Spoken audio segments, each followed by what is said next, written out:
Bonjour à tous, veuillez vous inscrire pour recevoir nos nouvelles quotidiennes.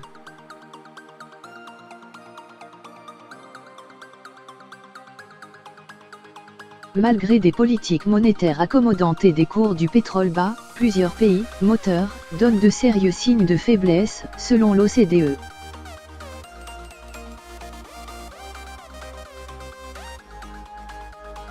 Le ralentissement se confirme et il est plus brutal que prévu.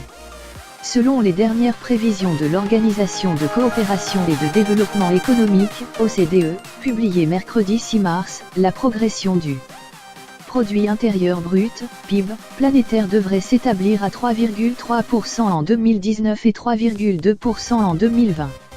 Bien moins que les 3,7% enregistrés l'an passé et en deçà des premières estimations de l'institution.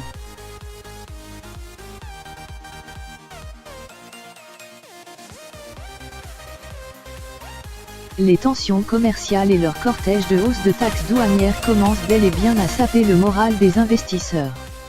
Malgré une économie américaine qui devrait rester en forme, des politiques monétaires accommodantes et des cours du pétrole plus bas qu'en 2018, plusieurs pays, moteurs, de l'économie mondiale donnent, depuis quelques mois, de sérieux signes de faiblesse. Un freinage particulièrement inquiétant en Asie et sur le vieux continent.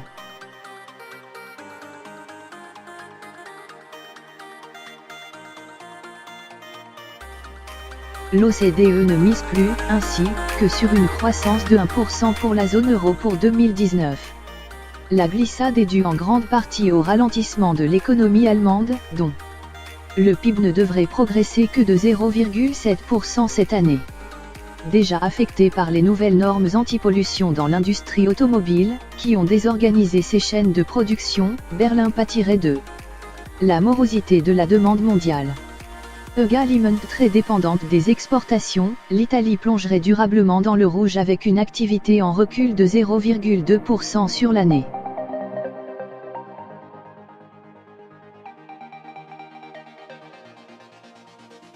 La France, en comparaison, ne s'en sort pas si mal.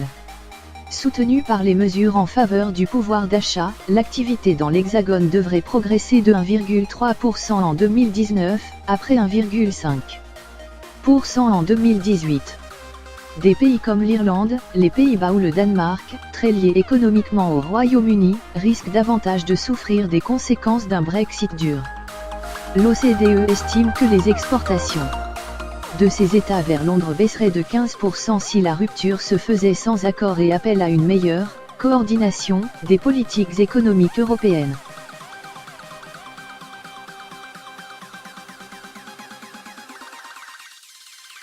Mais le plus gros vent contraire pourrait bien venir de Chine.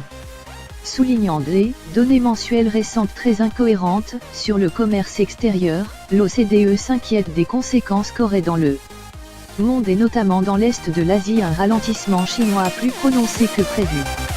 Le géant croîtrait toujours de 6,2% en 2019, mais le Premier ministre chinois, Li Keqiang, a reconnu lui-même, le 5 mars, que son pays était confronté à une situation complexe et difficile sur les plans intérieurs et extérieurs, comme on en a rarement connu depuis de nombreuses années.